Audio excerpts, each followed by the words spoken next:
Hello दोस्तों, सबों को नमस्कार। आज के सेशन में आप सबों का स्वागत है। आज हम लोग पढ़ेंगे राजपूत वंश के कुछ प्रमुख वंश। तो हम लोगों ने कल गुर्जर प्रतिहार वंश पढ़ा था, पर उसमें कुछ कुछ त्रुटियां थी, इसलिए मैंने आज इसे फिर से दोबारा बता दिया है दोस्तों।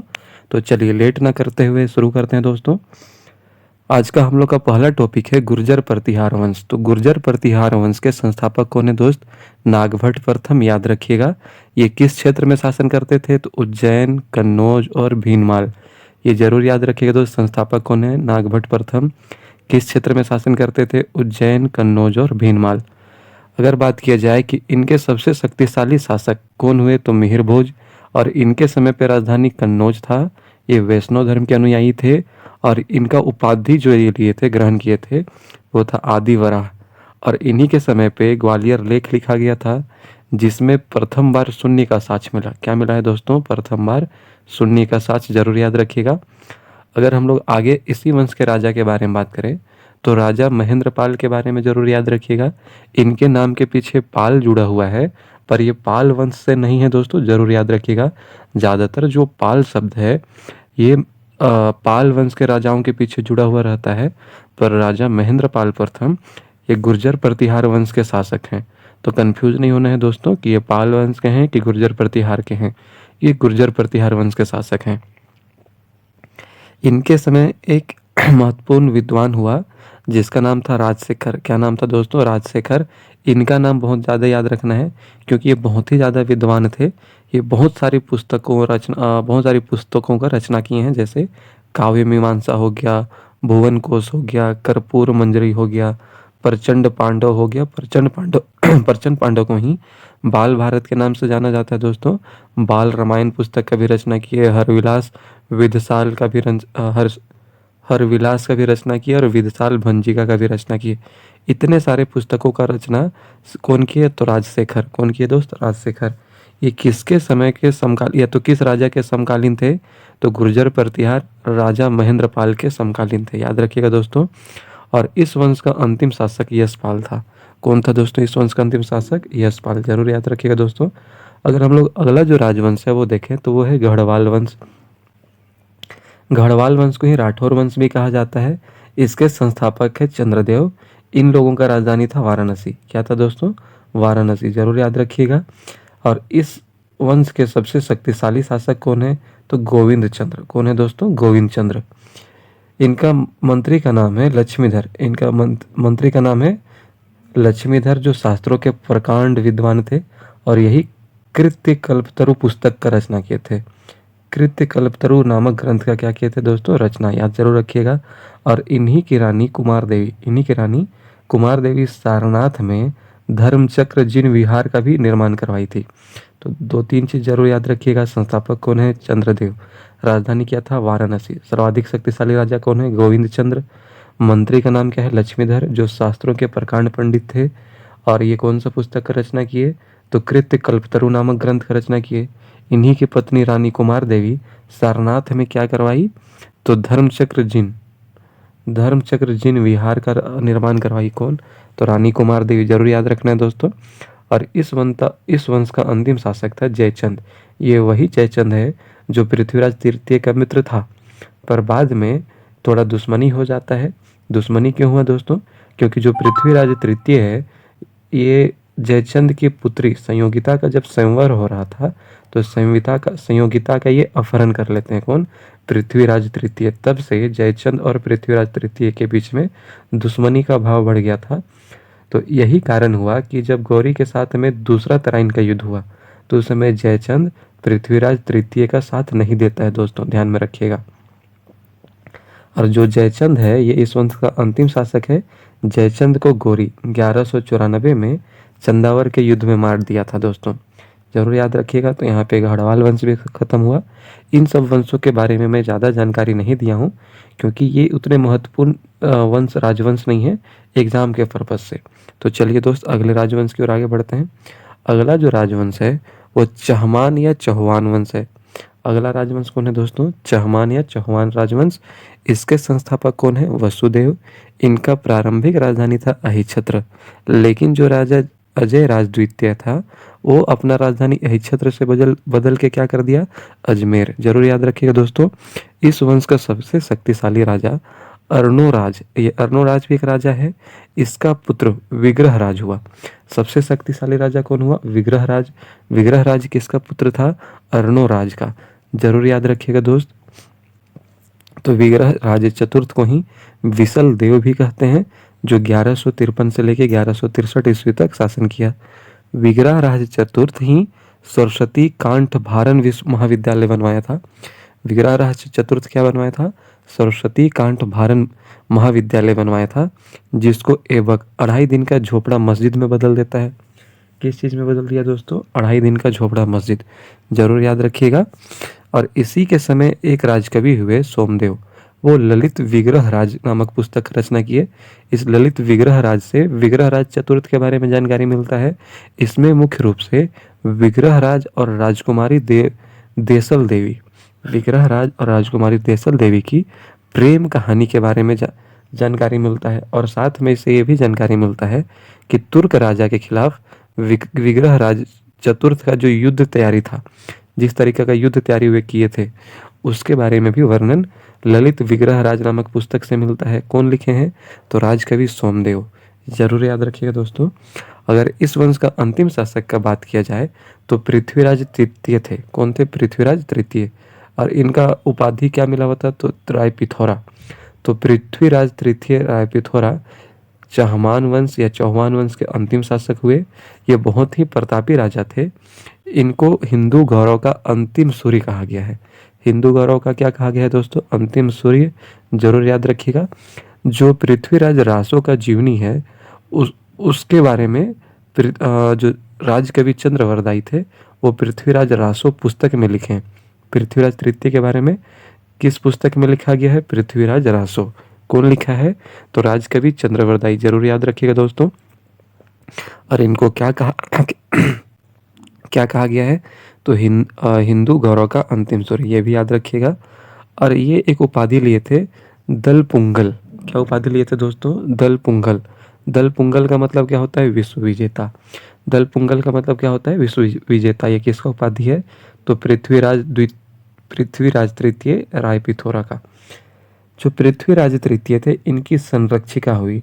संरक्षा कहने का मतलब, इनकी माता के देहांत के बाद इनका लालन पालन माता कर्पूरी देवी की। ये त्रिपुरी की कलचुरी राजा अचल राज की पुत्री थी। माता कर्पूरी देवी कौन थी, तो त्रिपुरी के कलचुरी वंश के राजा अचल राज की पुत्री थी। किसके, अचल राज की पुत्री। और एक चीज याद रखना है दोस्त, कि जो जयनक है, ये पृथ्वीराज विजय नामक पुस्तक लिखा था। कौन सा काव्य लिखा था, पृथ्वीराज विजय नामक काव्य का रचना किया था।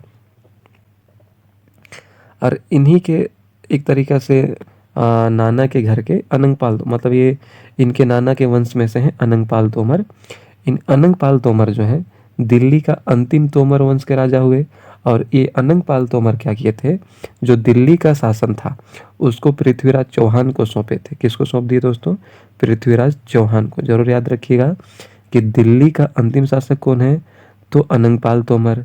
और पृथ्वीराज चौहान को या पृथ्वीराज तृतीय को कैसे मिला दिल्ली, तो अनंगपाल तोमर उसको सौंप देते हैं। जरूर ध्यान में रखिएगा दोस्तों। अगर हम लोग तराइन का प्रथम युद्ध बात करें तो 1191 में हुआ था। किसके किसके बीच में, पृथ्वीराज vs गौरी के बीच में। यहाँ पे थोड़ा सा गलत हो गया है। इस युद्ध में पृथ्वीराज तृतीय का विजय होता है और गौरी का हार होता है। याद रखिएगा दोस्तों। चलिए, और इसी के जस्ट 1 साल बाद तराइन का दूसरा युद्ध हुआ। ये भी पृथ्वीराज तृतीय और गौरी के बीच में हुआ, जिसमें गौरी को विजय मिला। किसको विजय मिला दोस्तों, गौरी को विजय मिला। पहला युद्ध में गौरी को हार मिला था। कौन जीते थे, पृथ्वीराज तृतीय। इस युद्ध में बहुत सारे राजाओं ने पृथ्वीराज तृतीय का साथ नहीं दिया था। इसके एक उदाहरण है जयचंद। अगर बात किया जाए कि इस युद्ध में इनके जो घोड़ा भाग लिया था पृथ्वीराज तृतीय का, उसका नाम क्या था, नाट्यरंभा। और पृथ्वीराज तृतीय का मुख्य सेनापति का नाम क्या था, खांडेराव। क्या नाम था दोस्तों, खांडेराव। तो ये सब था पृथ्वीराज के बारे में महत्वपूर्ण तथ्य। एक और तथ्य इनमें से याद रखिएगा कि जो पृथ्वीराज थे, वो जैन मंदिर का शिखर, पृथ्वीराज रणथंभौर का जो जैन मंदिर है, उसका शिखर का भी निर्माण कौन करवाए हैं, तो पृथ्वीराज तृतीय। पृथ्वीराज तृतीय, जरूर याद रखिएगा दोस्त। कौन करवाए हैं? तो पृथ्वीराज तृतीय। तो यहाँ पे हम लोग का चहमान वंश, गढ़वाल वंश और गुर्जर प्रतिहार वंश खत्म हुआ। अब मैं कल के वीडियो में आगे का जरूर और भी जो बाकी वंश है उसको कराऊंगा दोस्तों, तो मेरे साथ डेली जरूर जुड़िएगा। तो चलिए लेट ना करते हुए अब हम लोग प्रश्नों को लगाते हैं।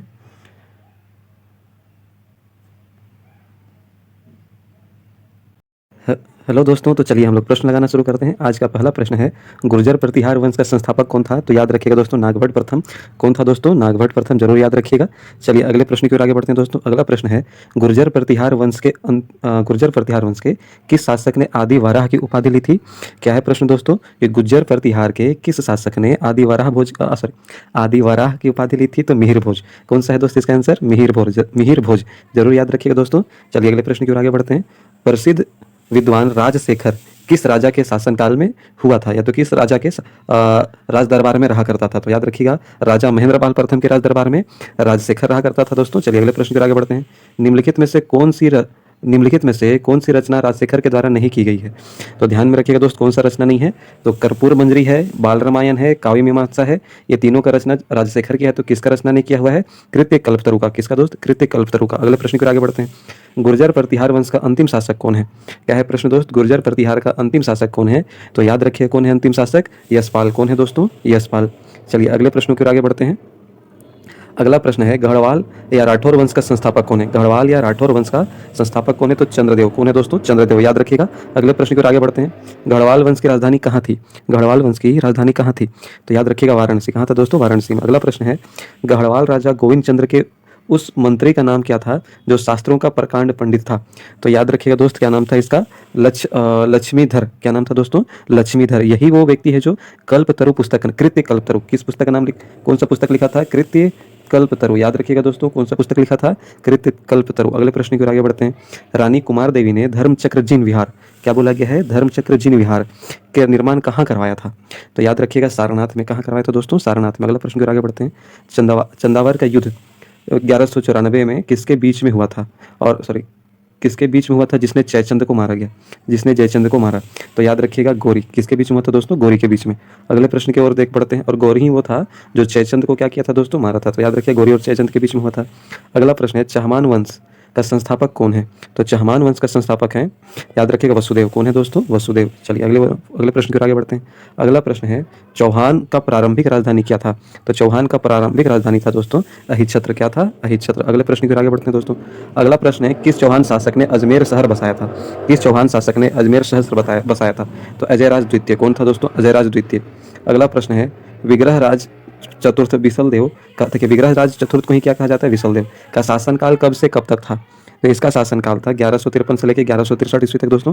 अगला प्रश्न की ओर आगे बढ़ते हैं। विग्रहराज चतुर्थ ने अजमेर में सरस्वती कांटभरण महाविद्यालय बनवाया था, जिसे कुतुबुद्दीन ऐबक ने किस में बदल दिया? तो 2.5 दिन का झोपड़ी मस्जिद में दोस्तों। अगले प्रश्न की ओर आगे बढ़ते हैं। ललित विग्रहराज नाटक की रचना किसने की? ललित विग्रहराज जो नाटक है उसका रचना कौन करता है दोस्तों? सोमदेव। कौन करता है? सोमदेव। याद रखिएगा दोस्तों। अगले प्रश्न की ओर आगे बढ़ते हैं। अगला प्रश्न है, पृथ्वीराज तृतीय की माता और उनकी संरक्षिका का नाम क्या था? तो याद रखिएगा दोस्त, क्या था? कर्पूर देवी। क्या नाम था? कर्पूर देवी। अगला प्रश्न है, दिल्ली के अंतिम शासक या तो दिल्ली के अंतिम तोमर राजा कौन थे जिन्होंने पृथ्वीराज चौहान को दिल्ली की गद्दी सौंपी? तो याद रखिएगा, अनंगपाल तोमर। कौन है दोस्त? अनंगपाल तोमर। चलिए अगले प्रश्न की ओर आगे बढ़ते हैं।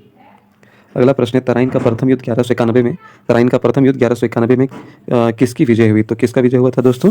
पृथ्वीराज तृतीय का। पृथ्वीराज तृतीय का। अगले प्रश्न की ओर आगे बढ़ते हैं। तराइन के द्वितीय युद्ध 1192 का परिणाम क्या रहा? तो इसमें मोहम्मद गोरी क्या होता है दोस्त? विजय, और पृथ्वीराज तृतीय हार जाता है। अगले प्रश्न की ओर बढ़ते हैं। पृथ्वीराज चौहान के घोड़े का क्या नाम था? तो नट्यारंभा। क्या नाम था दोस्तों? नट्यारंभा। अगले प्रश्न की ओर आगे बढ़ते हैं। पृथ्वीराज चौहान का मुख्य सेनापति का नाम क्या था? तो याद रखिएगा दोस्तों, क्या नाम था इसका? खांडेराव।